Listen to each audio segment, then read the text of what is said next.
Bom dia, eu sou Carlos Cabral e essa é a edição 1017 de 29 de maio de 2026 do Cyber Morning Call, podcast de cibersegurança da Tempest com oferecimento do Google Security. A Rapid7 divulgou uma vulnerabilidade crítica no GOGS, uma plataforma de código aberto muito usada por empresas, universidades e projetos open source para hospedar repositórios Git de forma independente, funcionando como uma alternativa ao GitHub Self-Hosted. A falha, que ainda não tem CVE, foi classificada com o CVSS 9.4. Trata-se de uma vulnerabilidade do tipo Argument Injection, que permite a qualquer usuário autenticado executar código arbitrário diretamente no servidor que hospeda a plataforma. O mecanismo é o seguinte: ao criar um pull request, que é um pedido formal para incorporar mudanças de código em um projeto, o usuário pode nomear o ramo de origem com um valor malicioso, que ao ser processado pelo comando git rebase, é interpretado como uma instrução para executar um comando no sistema operacional que hospeda o GOGS. Ou seja, o nome do ramo deixa de ser apenas um rótulo e passa a ser um comando para a máquina. Não é necessário nenhum privilégio administrativo para que isso aconteça, e como o GOGS permite o registro aberto por padrão, um atacante externo pode criar uma conta, criar um repositório e disparar esse tipo de exploração sem interação de qualquer outro usuário. O impacto potencial é bem amplo, pois o atacante consegue executar comandos com os privilégios do processo do GOGS, o que na prática significa a possibilidade de comprometer todo o servidor, acessar todos os repositórios da instância, inclusive os privados e de outros usuários, e roubar credenciais armazenadas no banco de dados, como hashes de senha, tokens de API, chaves SSH e segredos de autenticação de 2 fatores. Além disso, o atacante pode usar o servidor como ponto de partida para acessar outros sistemas na rede e até alterar o código de qualquer repositório hospedado na plataforma. Esse último ponto é especialmente preocupante porque uma modificação no código-fonte de um projeto pode se propagar silenciosamente para quem depende desses repositórios, se configurando como um potencial ataque de supply chain. A Rapid7 já publicou um módulo com a função de explorar isso na plataforma Metasploit, que é uma ferramenta de pentest amplamente usada pelo mercado, o que significa que a exploração está totalmente automatizada e pode ser executada em segundos. O destaque mais preocupante dessa história é que, até o momento da publicação do relatório da Rapid7, não há patch disponível. A Rapid7 reportou a falha aos mantenedores do GOGS em março desse ano.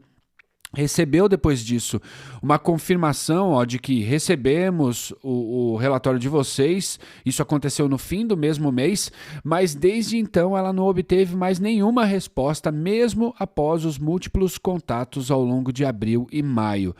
As versões afetadas são a 0.14.2 e a 0.15.0. Enquanto o patch não chega, se é que ele vai chegar, as medidas de mitigação disponíveis são desabilitar o registro aberto de novos usuários, restringir a criação de repositórios e monitorar os logs do servidor em busca de erros contendo nomes de ramos que comecem com 2 hífens. Organizações que usam o GOGS devem avaliar com urgência a exposição da instância e aplicar as mitigações imediatamente.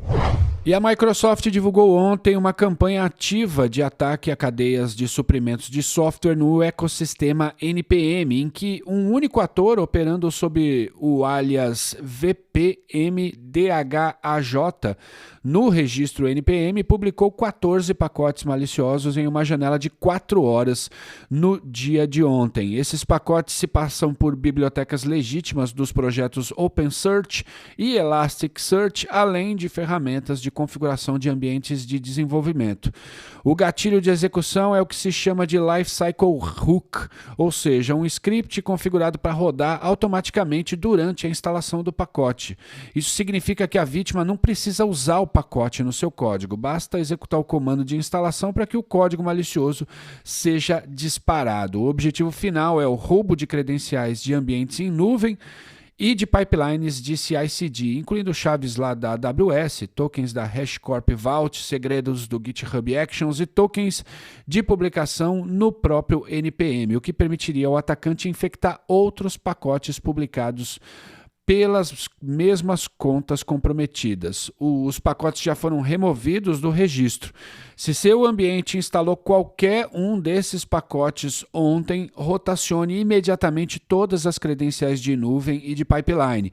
Verifique os logs do CloudTrail em busca de chamadas anômalas a serviços como Secrets Manager e STS Assumer Role e audite os logs de CI/CD em busca de conexões externas inesperadas. Os IOCs para isso tudo estão aqui no link, aqui na descrição. E ainda falando sobre o ecossistema NPM, e a edição de hoje foi toda dedicada a problemas de ecossistemas de desenvolvimento, a Tenable publicou uma análise sobre uma técnica chamada download pumping, usada por adversários para inflar artificialmente a contagem de downloads de pacotes maliciosos nessa plataforma. Falo da NPM.